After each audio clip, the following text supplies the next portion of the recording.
Praise the Lord. सबको जय मसीह की। प्रभु आप सबको बहुत आशीष दे। मैं पास्टर जितेंद्र राय आप सबको अपने यूट्यूब चैनल जीसस बुलाता है 143 में आप सबका स्वागत करता हूं। और आज का टॉपिक है कि हम सही उपवास कैसे करें। उपवास का मतलब क्या होता है? क्या उपवास के दिन हमें बिल्कुल कुछ खाना और पीना नहीं चाहिए, या उपवास के दिन हम कुछ खा सकते हैं? तो इसी के टॉपिक पे प्रभु आज का वचन, आज का कलाम दिया है। तो आज हम जानेंगे कि सही उपवास क्या है और कैसे किया जाता है। उपवास का मतलब क्या होता है। हालेलुया। तो आइए हम कुछ वचन को लेकर आए हैं जो प्रभु हमें दिया है।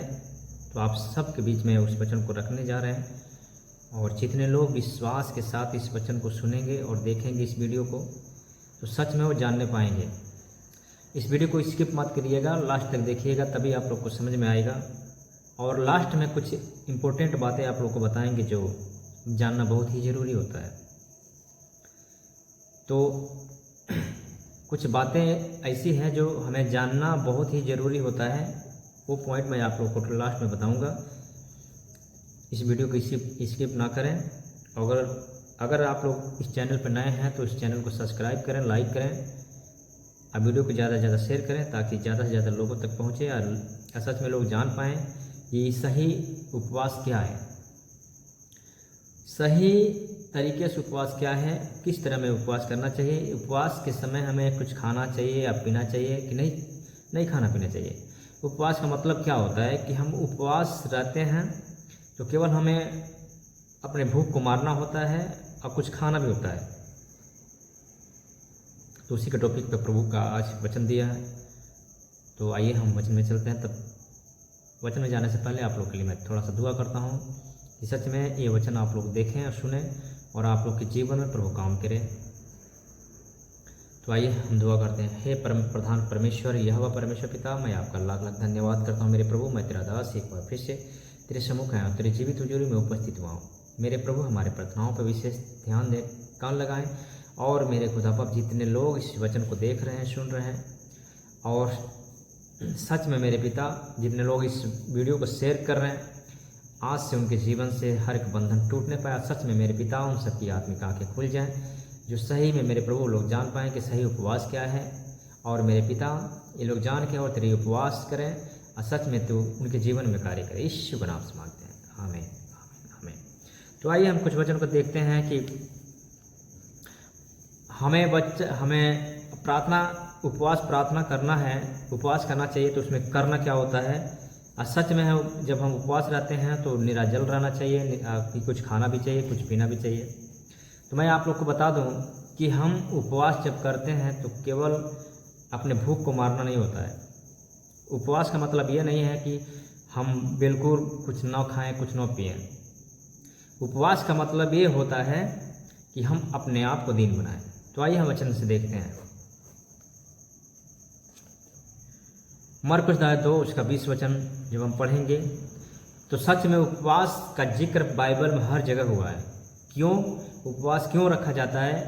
उपवास पाप से छुटकारे के लिए रखा जाता है, या कोई भी आप लोग के अंदर कोई भी जो भी दिक्कत परेशानियां हो या कोई भी समस्याएं हैं, उसके लिए आप लोग उपवास रख सकते हैं।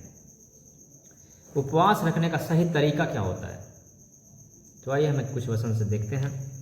मरकुस 2 उसका 20 वचन को देखते हैं। परंतु वे दिन आएंगे जब दूल्हा उनसे अलग किया जाएगा, उस समय वे उपवास करेंगे। आमीन। परमेश्वर का वचन कहता है कि सच में उपवास करना हमें जरूरी होता है। उपवास का मतलब क्या होता है, उपवास का तरीका क्या होता है। हमें उपवास करना जरूरी होता है। वचन साफ साफ कह रही है, परंतु वे दिन आएंगे जब दूल्हा उनसे अलग किया जाएगा, उस समय वे उपवास करेंगे। तो जिस समय दूल्हा अलग किया जाएगा उस समय उपवास करेंगे, यानी ये वचन साफ साफ बताते हैं कि हमें उपवास करना जरूरी होता है। उपवास करना हमें बहुत ही जरूरी होता है। लेकिन उपवास का मतलब क्या होता है कि हमें अपने आप को भूखे मारना? नहीं मेरे प्रिय मसीह भाई बहन, हमें उपवास का मतलब ये नहीं है कि हम भूखे रहें उपवास का मतलब ये होता है कि हम अपने आप को दीन बनाएं, अपने आप को नम्र बनाएं। तो आइए हम देखते हैं वचन में। यशायाह अध्याय 58 उसका 5 वचन जब हम पढ़ते हैं तो बाइबल क्या बताती है, आइए देखते हैं। जिस उपवास से मैं प्रसन्न होता हूँ, परमेश्वर कहता है कि जिस उपवास से मैं प्रसन्न होता हूँ, अर्थात जिसमें मनुष्य स्वयं को दीन करे, क्या तुम इस प्रकार करते हो? क्या सिर को झाऊ के समान झुकाना, अपने नीचे टाट बिछाना और राख फैलाना ही को तुम उपवास और यहोवा को प्रसन्न करने का दिन कहते हो? कहने का मतलब ये है कि जब हम कुछ खाते नहीं हैं, जब हम कुछ पीते नहीं हैं, तो मेरे प्रियवासी भाई बहनों, ये उपवास नहीं है। उपवास का मतलब ये होता है कि हम अपने आप को दीन बनाएं, अपने आप को नम्र बनाएं। बाइबल साफ साफ बता रही है, वचन साफ साफ बता रहा है, जिस उपवास से मैं प्रसन्न होता हूँ, परमेश्वर कहता है कि जिस उपवास से मैं प्रसन्न होता हूँ, अर्थात जिसमें मनुष्य स्वयं को दीन करे, जिसमें मनुष्य अपने आप को स्वयं को दीन करे, अपने आप को पवित्र करे, अपने आप को नम्र करे, परमेश्वर वो उपवास देखता है। जिस उपवास से मैं प्रसन्न होता हूँ, अर्थात जिसमें मनुष्य स्वयं को दीन करे, परमेश्वर उस उपवास से खुश होता है, उस उपवास से प्रसन्न होता है। जो इंसान जो परमेश्वर का उपवास करते हैं, वो अपने आप को दीन बनाए, अपने आप को नम्र बनाए, परमेश्वर उस पर प्रसन्न होता है। ये नहीं कि हम उपवास करें और कुछ खाएं पिएं ना, अपने शरीर को हानि पहुंचाएं। उपवास का सही तरीका ये नहीं है। उपवास का सही तरीका ये नहीं है कि हम उपवास करके अपने शरीर को मार डालें। एक देखें कि जब सरकार से कुछ मांग होती है, तो कुछ लोग ऐसे होते हैं जो पॉपुलर लोग होते हैं, तो उपवास करके वो क्या करते हैं, भूख हड़ताल करते हैं। भूख हड़ताल किस लिए करते हैं कि जो चीज़ उनको चाहिए होता है, उसके लिए वो उपवास करते हैं, और ताकि जब वो लोग उपवास करें, भूख हड़ताल करें, तो सरकार उनकी भूख हड़ताल को देखे और वो चीज़ें उनको अवेलेबल कराए। लेकिन भूख हड़ताल करना और उपवास करना बहुत ही अलग की बात होती है। हम भूख हड़ताल करते हैं तो जो चीज़ों के लिए हम भूख हड़ताल करते हैं, सरकार हमारी बातों को सुनती है, वो चीज़ें हमें प्रोवाइड कराती है। लेकिन उपवास क्या होता है? उपवास और भूख हड़ताल में अलग है, पूरा डिफरेंट है। तो कैसे डिफरेंट है? वचन कहता है, जिस उपवास से मैं प्रसन्न होता हूँ, परमेश्वर यानी प्रभु यीशु मसीह, यह परमेश्वर कहता है कि जिस उपवास से मैं प्रसन्न होता हूँ, अर्थात जिसमें मनुष्य स्वयं को दीन करे, उससे परमेश्वर प्रसन्न होता है। अपने आप को नम्र करे, उससे परमेश्वर प्रसन्न होता है।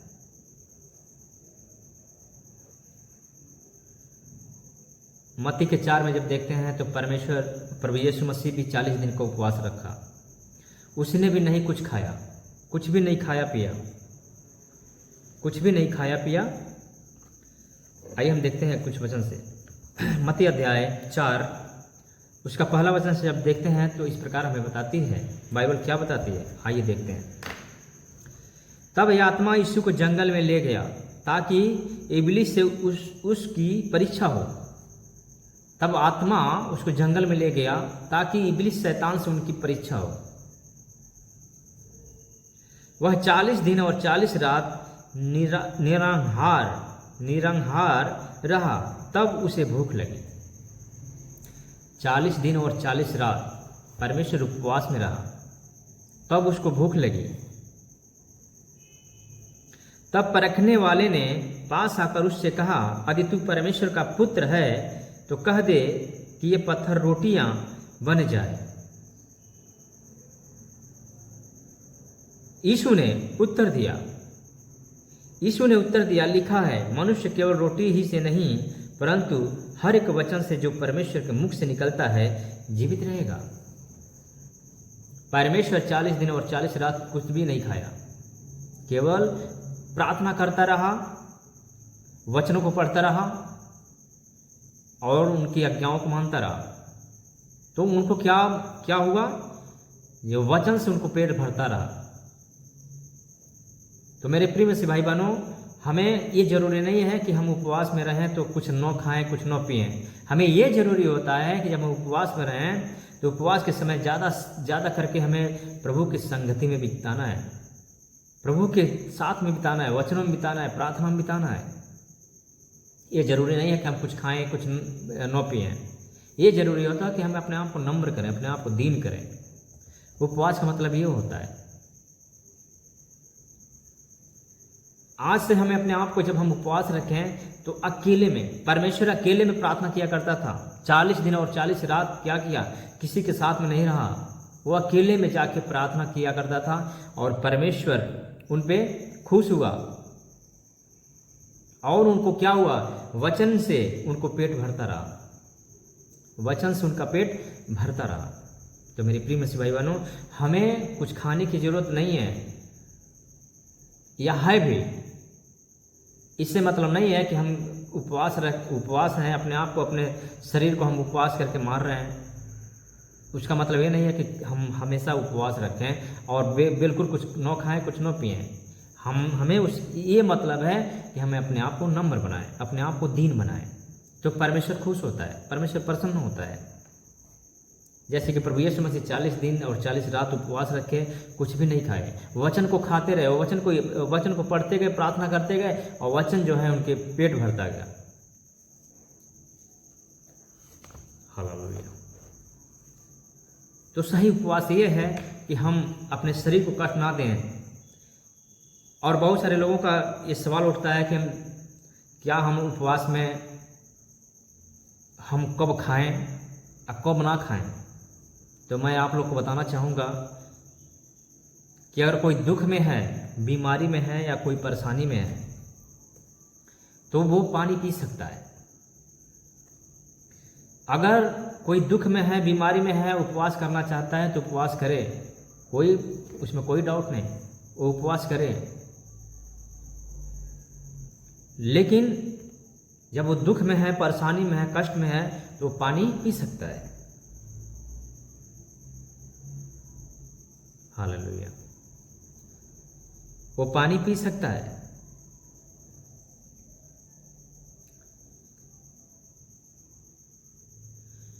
तो मेरे प्रिय भाई बहनों, हमें ये जानने की ज़रूरत है और समझने की ज़रूरत है कि परमेश्वर का वचन कहता है कि उपवास सच में रखना जरूरी होता है।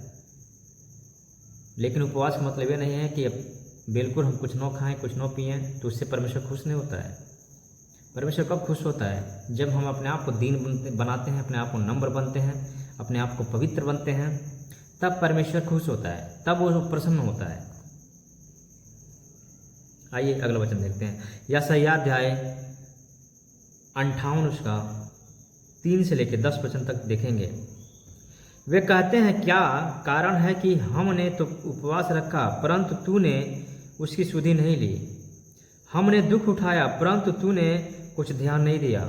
सुनो, उपवास के दिन तुम अपनी ही इच्छा पूरी करते हो और अपने सेवकों से कठिन कामों को कराते हो। हमें उपवास रखना है तो अपनी इच्छा के अनुसार नहीं रखना, अपनी इच्छा को पूरी नहीं करना है। अगर हम उपवास रखते हैं तो जिस टॉपिक पे हम रखते हैं, या छुटकारे के लिए, या कर्ज से छुटकारे के लिए, या कुछ ब्लेसिंग के लिए, या बच्ची के लिए, या बच्चा के लिए, जो चीज़ें आपकी ज़रूरत है, जब उसके टॉपिक पे जब हम उपवास करते हैं तो परमेश्वर से हम कहेंगे कि परमेश्वर हमें ये चीज़ का ज़रूरत है, मेरे खुदा तू अपनी इच्छा के अनुसार हमें दे। इसमें हमारी इच्छा पूरी ना हो, उसमें तेरी इच्छा पूरी हो, उसके अनुसार हमें दे, तू अपनी इच्छा के अनुसार हमें दे।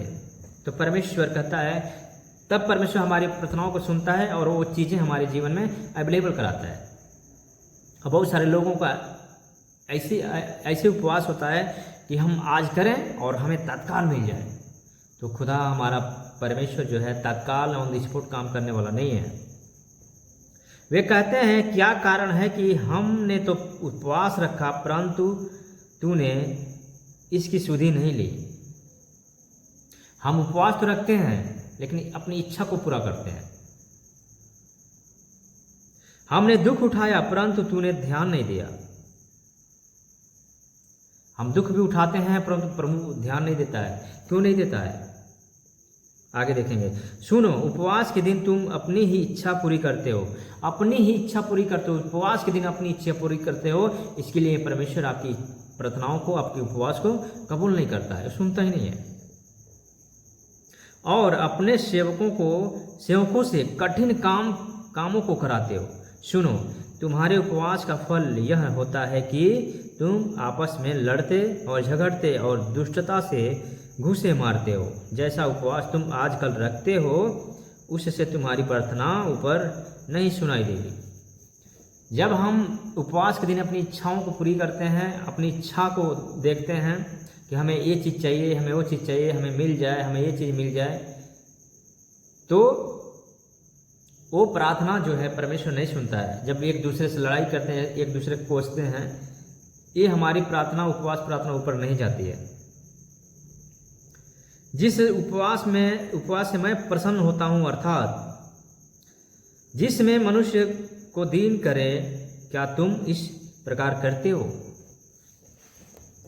जब हम अपने आप को दीन करते हैं तो हमारी प्रार्थना परमेश्वर सुनता है और हम पे प्रसन्न होता है और हमारे जो भी कमियां होती हैं उसको पूरा करता है। तो हमें आज सही उपवास का मतलब यही है कि हम अपने आप को, ये नहीं कि हम उपवास जिस दिन करें तो संसारिक जीवन में भी चलें और हम अपने आप को बिल्कुल कुछ न खाएं, कुछ न पिएं। ऐसा तो करना जरूरी है, लेकिन ये कोई ज़रूरी नहीं है कि हम बिल्कुल अपने शरीर को मार दें। हमें ज़रूरी क्या है? अपने आप को दीन बनाना, अपने आप को नम्र बनाना। तब परमेश्वर हमारी प्रार्थनाओं को खुश होता है और हम पे प्रसन्न होता है। नहीं तो हम उपवास भी करें और पाप भी करें और दुनियादारी में भी चलें, तो ऐसा प्रार्थना जो है परमेश्वर कबूल नहीं करता है। मैं आशा करता हूँ कि ये वचन आप लोगों को सही में बताया होगा, आप लोगों को समझ में आया होगा कि सच में हमें उपवास किस रीति से करना चाहिए और उपवास का सही तरीका क्या है। मैं विश्वास करता हूँ कि आप लोग को समझ में आया होगा। तो आइए मैं आप लोग के लिए दुआ करता हूँ, सच में जितने लोग इस वचन को सुनेंगे आज वो उनके जीवन में बहुताय से प्रभु काम करेगा और सच में वो लोग जानने पाएंगे कि हमें किस रीति से उपवास करना चाहिए, किस रीति से हमें अपने आप को दीन बनाना चाहिए, अपने आप को नम्र बनाना चाहिए और परमेश्वर क्या करने से खुश होता है। तो आप लोग जाने हैं कि आज जाने हैं कि सच में हम जब अपने आप को नम्र बनाते हैं, अपने आप को दीन बनाते हैं तो परमेश्वर हम पे प्रसन्न होता है। आइए मैं आप लोग के लिए दुआ करता हूँ। हे आकाश को बनाने वाला परमेश्वर, आकाश पृथ्वी बनाने वाला परमेश्वर, मैं तेरा धन्यवाद करता हूँ और मेरे खुदा मैं तेरा दास एक बार फिर तेरे सम्मुख आया हूँ। इन सब के लिए दुआ करता हूँ जो हमारी वीडियो को देख रहे हैं, जो इस वचनों को सुन रहे हैं, इन सब के लिए दुआ करता हूँ मेरे प्रभु उन सब के जीवन में कार्य करें और सच में मेरे पिता इन सबको ज्ञान बुद्धि दें, समझ दें, ताकि सही ढंग से तेरी इच्छा के अनुसार ये लोग उपवास कर पाएँ और इन सब के हर एक बंधन टूट न पाए। हे आसमान के खुदा, सच में मेरे पिता तू दयालु परमेश्वर, इन सब के ऊपर दया कर, इन सब के ऊपर तेरी आत्मा उतरे और सच में हर एक लोग जो वीडियो को देख रहे हैं मेरे प्रभु, वो लोग बिल्कुल उनकी आत्मिक आंखें खुले और सच में मेरे पिता वो लोग जानने पाएँ कि हमें किस रीति से उपवास करना चाहिए और सच में मेरे पिता वो लोग जान के और तेरे रास्ते पे चलें और सच में अपने आप को जो दीन बनाएं, अपने आप को जो नम्र बनाएं, उनके ऊपर तेरी आशीषें आ जाएं और सच में मेरे पिता हर एक बीमारी कष्ट के लिए से ये लोग आज़ाद होने पाएँ और जो घटी कमी उनके जीवन में है वो पूरी होने पाए। यीशु का नाम से मांगते हैं, आमीन आमीन आमीन। मेरे प्रिय मित्र भाई बहनों, मैं विश्वास करता हूँ कि आज का वचन, आज का कलाम आप लोग को समझ में आया होगा। फिर हमें आप लोग दें इजाज़त, फिर मिलते हैं अगले वीडियो में। तब तक के लिए हमें दें इजाज़त। प्रभु आप सबको आशीष दें। जय मसीह के।